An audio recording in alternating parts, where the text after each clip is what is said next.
Oh, hello everybody again. Just recalling my greatest innings. There appears to be an edge here, but I think that's when I lent it to noobs. Anyway, I'm back again, and quick costume change, obviously. And, I'm going to move on to L.B.Doubleyew's third contribution, which was in the 1997 cricket tour. And, all I can say is, if you want to get a cup of tea, maybe lunch, you may need this. It's quite a long one. Anyway, the 1997 North Devon Tour by L.B.Doubleyew. Day 1. Elvis stars in thrilling finish. The sun rose early on Thursday, 24th of July, and so did Simo for the first time at the start of a tour. As a result, he was surprisingly punctual and gave your correspondent a shock. However, not as great a shock as one morning on Tour 95. As ever, local knowledge was to the fore, and Simo duly found himself out of range as we bizarrely headed off to hunt for Mostyn's house, but unfortunately on the wrong Milton Keynes estate. He could be forgiven, but Chief Navigator Robbo had only been there a few days before. Eventually all were on board once we'd found our way to Maisie's house, despite the bus strangely pulling in the direction of Toaster. Mick was found waiting outside Phil's house, obviously not allowed inside in case he saw where the Semtex was kept. Phil duly appeared in what was his tour uniform, boarded the bus, and we were off. A customary stop at Gordano's services, and then Simo rashly handed over the driving to Norsey. It must have been all of 10 minutes before friendly lorry drivers were waving hello, although it did seem strange that so many only had 2 fingers on their right hand. How pleasant it was to wave to 2 bikers in a lay-by that turned out to be Ganja and Keefe. As ever, Ganja was totally oblivious to everything and didn't see us. He soon caught us up, overtook, and was then spotted having a fag, but without Keith. Oh dear. Following a succession of shortcuts, most noticeably the one that bypassed Kew Martin, we arrived at the splendid-looking Collingwood Hotel. First things first, of course, and it was straight off to the pub for thirsty tourists. In time-honoured tradition, Simo detailed the room-sharing arrangements. All seemed satisfied with their roommate. Even the threat of sharing with fellow smoker Maisie was not enough to make Mick give up smoking. After several beers, it was back to the hotel to unload. This is a reference to luggage and nothing else. Unfortunately, your correspondent selected a room half a mile up the coast on the 3rd floor. However, with the aid of a Sherpa, I eventually made it to my room, unlike the many rotting corpses I passed on the way. After swiftly throwing luggage into their rooms, the party assembled outside the hotel, eagerly awaiting the trip to the Cream Tea Emporium. Sadly, unlike feces on a previous tour, this did not come to pass. No, our leather-clad friends were delayed, and despite being only 10 minutes away, the cream teas were cancelled, and a last-minute switch to Hocking's ice cream ensued. On to Wesley, and upon arrival it was obvious they had a new shed, plus further investigation revealed a state-of-the-art urinal. You were out of luck if you wanted to do a batty, but perhaps in the fullness and time, and with the aid of some millennium funds. Mick, Norsey and Ronnie weren't playing, and faced with the choice of watching Abbeyfield or a few beers and pool at the Wesley Inn, the cricket was soon far from their minds.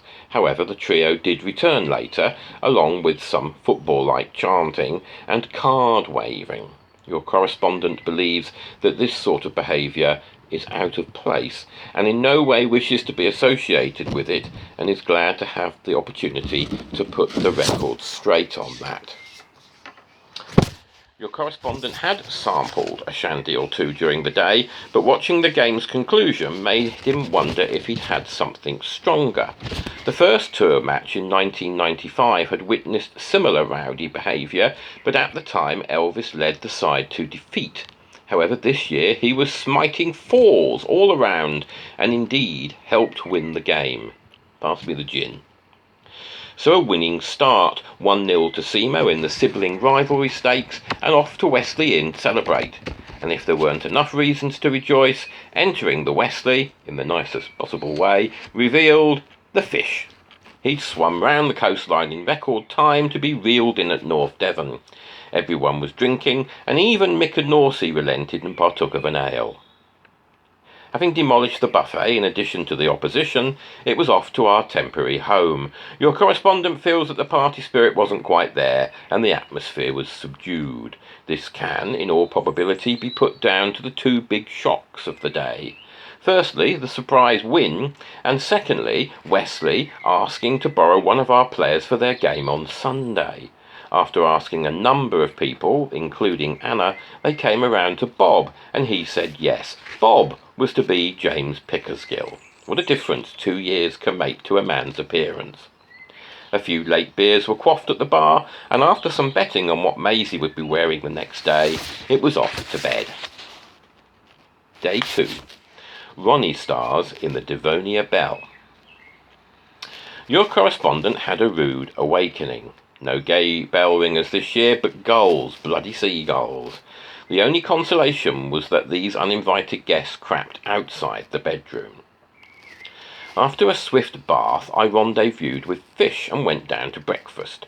Unfortunately, I sat at Ronnie's table, and therefore for me, the surprise element of what he was going to throw up later aboard the boat was taken away.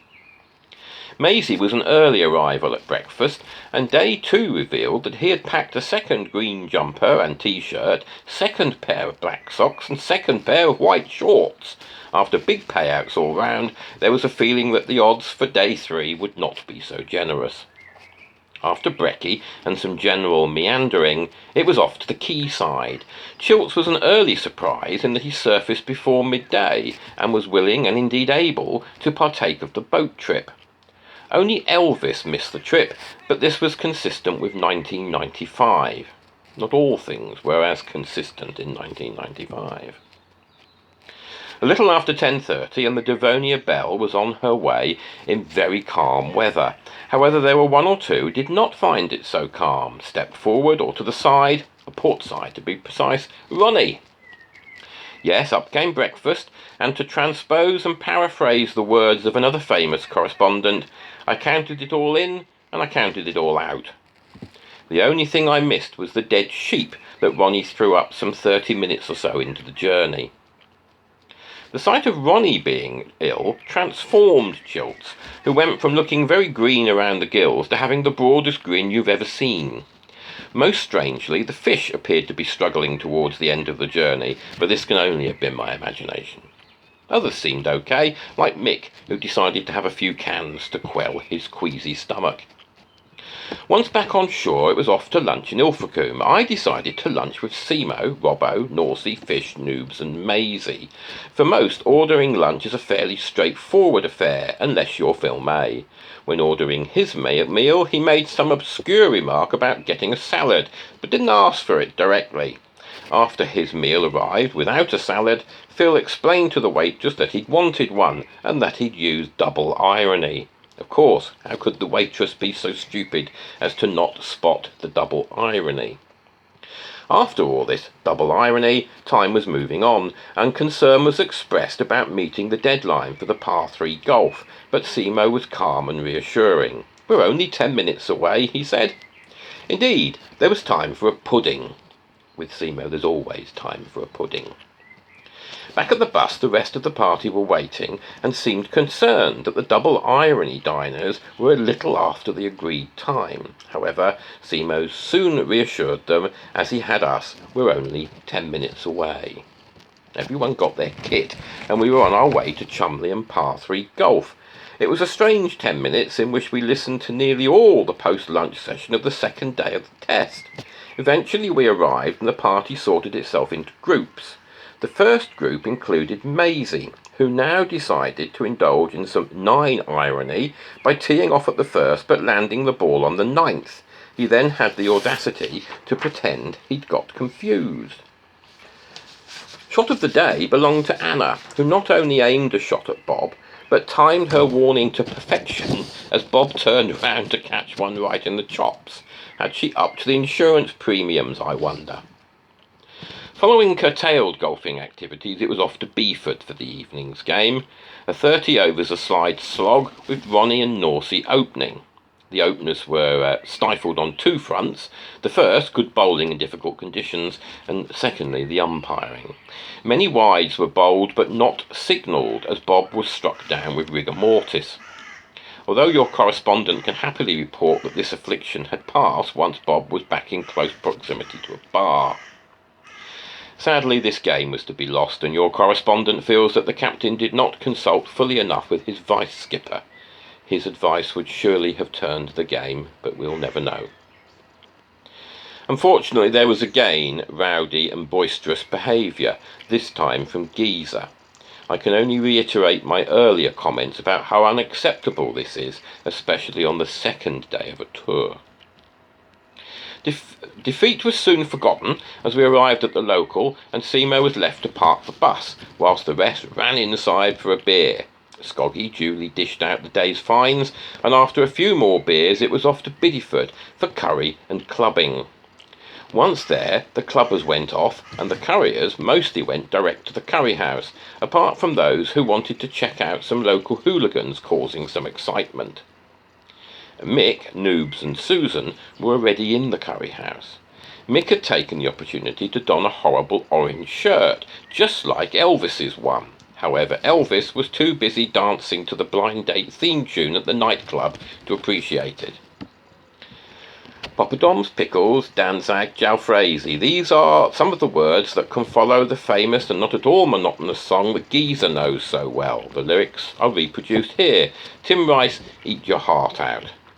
Na-na-na, na-na-na, na-na-na-na-na-na, na-na-na, na-na-na, na-na-na-na-na, and then any Indian starter or main course. Following another superb meal at the Bideford Tandoori, or whatever it's called, it was back to the bus, and on to the hotel, accompanied by several, if not hundreds, of verses of the above. Some of the bus party felt strangely soporific. The day concluded with less betting than the previous night regarding Maisie's attire. The odds were very bad now. Day 3. Maisie stars in thrilling skittles. Saturday morning, and still no sign of excrement, so I knew it would be a good day. I didn't feel too tired, considering all the food, drink and late-night chat with Fish over his crisis of confidence. I knew Seymour should not have given him the Saturday captaincy, however I'm the only one who knows of Fish's inner turmoil. Following a second bath inside 2 days, I made my way downstairs via another uncharted route, emerging just outside Barnstable. After getting the paper, I waited downstairs. Sorry to say that today's game looked doubtful, as the weather had changed, even if Maisie hadn't. He appeared in a third set of similar clothes, and the bookies suspended all further betting. The plan had been for beach football and cricket at Woolacombe, but the rain rendered this impossible, and wet weather Plan B was put into operation. We were off to Barnstable. After another 10-minute journey we arrived, and it seemed sensible to stay with local knowledge, and I followed Seymour to the pasty parlour. Along with us came Norsey and Robbo. En route we met up with Chilts and Maisie. Chilts was strangely relieved to see us.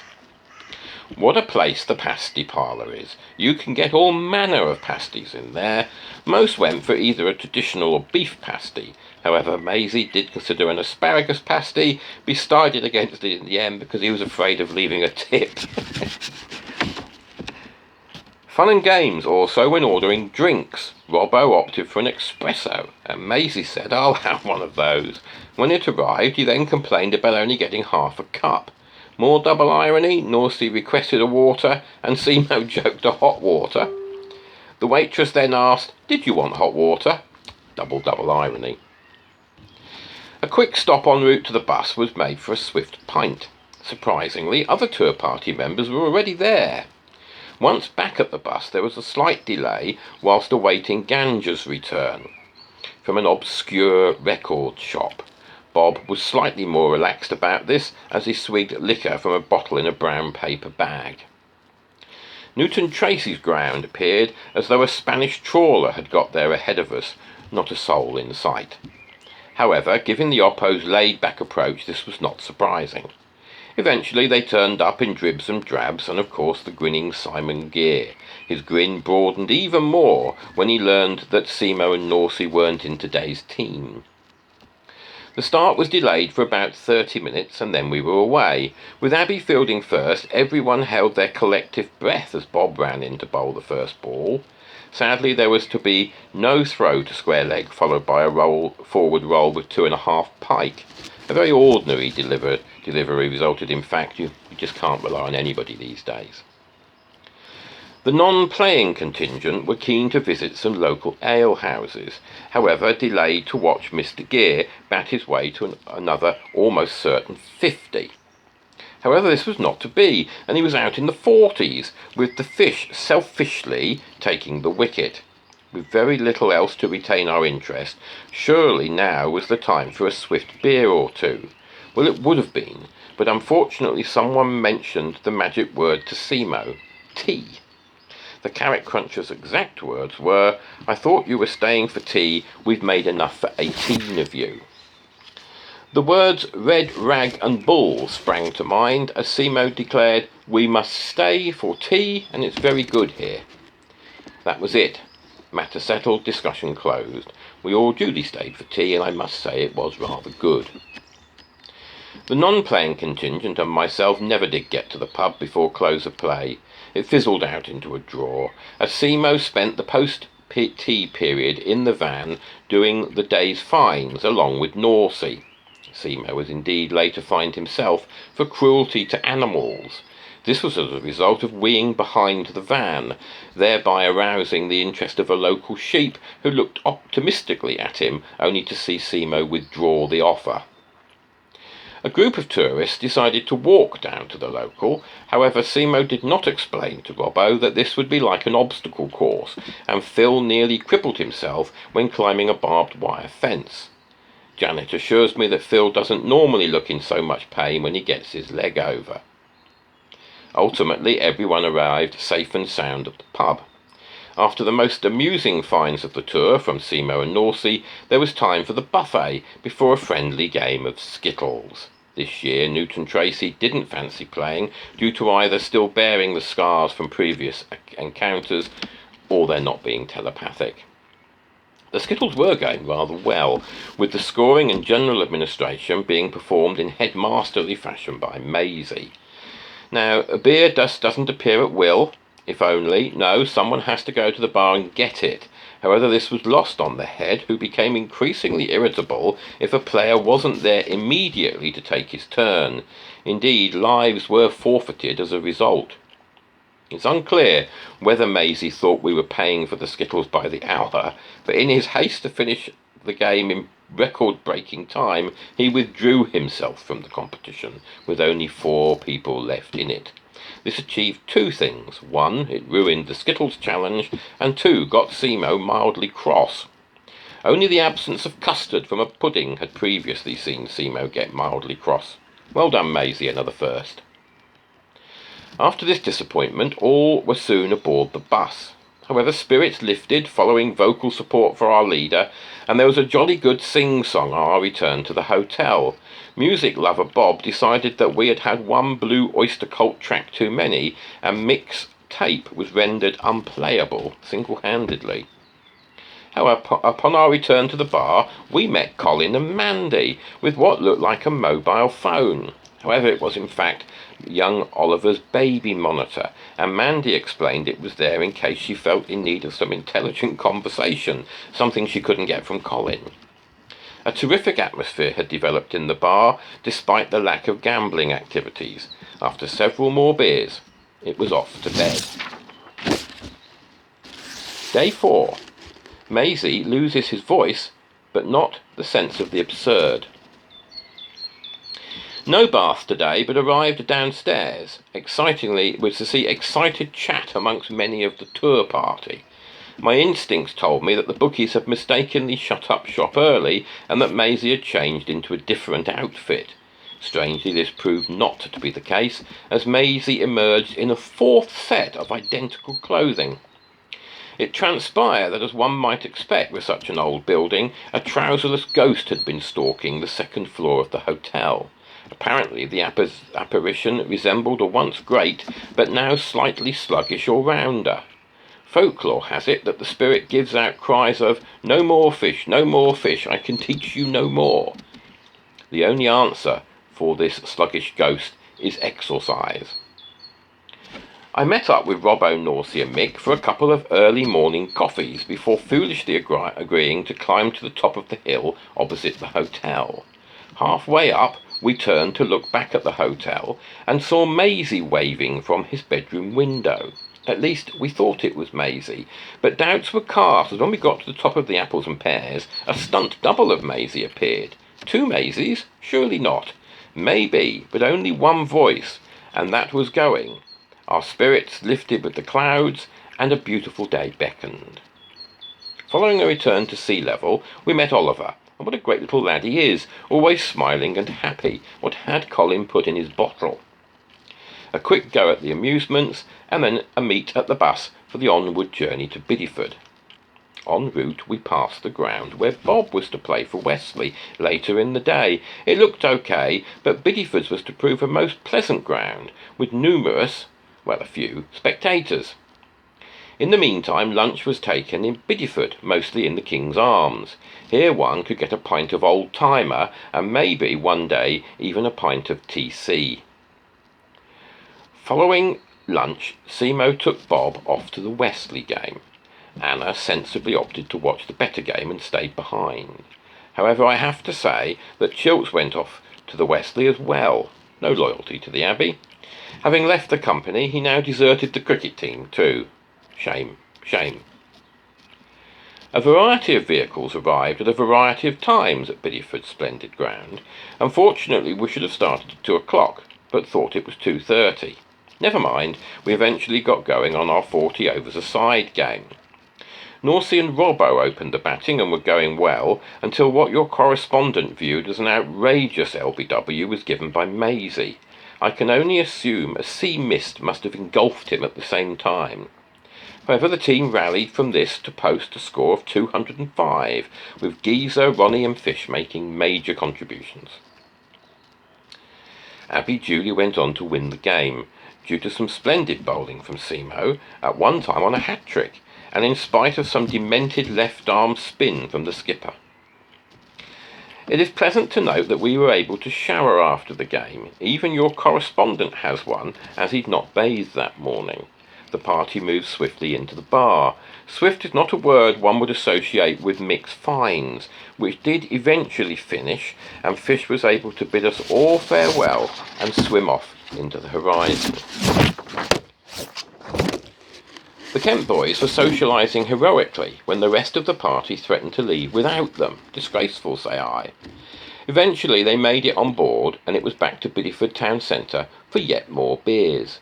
Upon return to the King's Arms, a man with the timing of a comic genius managed to get the back legs of his chair to snap, and he turned tortoise outside the pub. No laughing matter. Well, not for him, but the rest of us nearly wet ourselves. After yet more beers, it was off to a local takeaway for the traditional kebab and chips.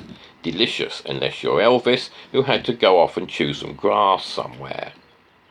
Following lunch, it was back on the bus for some more great sing-song. This is where the 10-minute journey came into its own, giving us plenty of time to work through our full repertoire. The atmosphere rivaled that of the previous night. Back at the hotel bar, we met up with Col again, but despite this, spirits remained high. Simo duly dished out some awards. Anna was top golfer, naturally, and Ronnie top player on tour, unnaturally. A clear winner in the top tourist category, I think it was unanimous, was Mick, and no surprise there. More funds went towards drinks, and the barman was persuaded to extend opening until 3:30 a.m. Hooray! And finally, all went to bed. Day 5. A fond farewell and a piss-up in a brewery. Monday morning and the last day of tour. Your correspondent was well rested, as the absence of fish ensured a good night's sleep. I made a beeline for the corner coffee house to join Robbo and Norsey, and fellow tourists emerged one by one. Tour 95 had produced a big surprise on the final morning, but Maisie ensured this was not to be this year by emerging in a fifth and final set of identical tour attire. Those returning to the bus said farewell to Bob, Anna, Mick, Ganja, Keefe, Cole, Mandy and Oliver. Norsey drove us away, and there was a final sorrowful glance back at the hotel, as we knew the bar would soon be opening and we weren't going to be there. It seemed an even longer 10 minutes before we finally pulled up outside Mole's Brewery. This was a splendid way to break up the return journey. We were each treated to 2 free pints of bitter and given a brief overview of how beer is made. Jolly good. Elvis opted out of this visit, but sneaked off to have a shandy instead, although what type of shandy he didn't say. Norsey gave way to Simo to drive us all back to MK. A couple of stops were made for bladder emptying and petrol fill-up before dropping Simo off in Wellingborough. Although leaderless, the rest of the party were safely delivered home by Elvis, and another tour had ended. As ever, our thanks go to Simo for splendid organisation and all the hard work he put in. It really is appreciated. That said, when am I going to get paid for these reports? I don't do it for love, you know. Expect a bill soon. I'm hopeful that we'll all tour again. Don't know where, don't know when, but I know we'll tour again some sunny day. This has been your correspondent, 1997 tour, L.B.Doubleyew.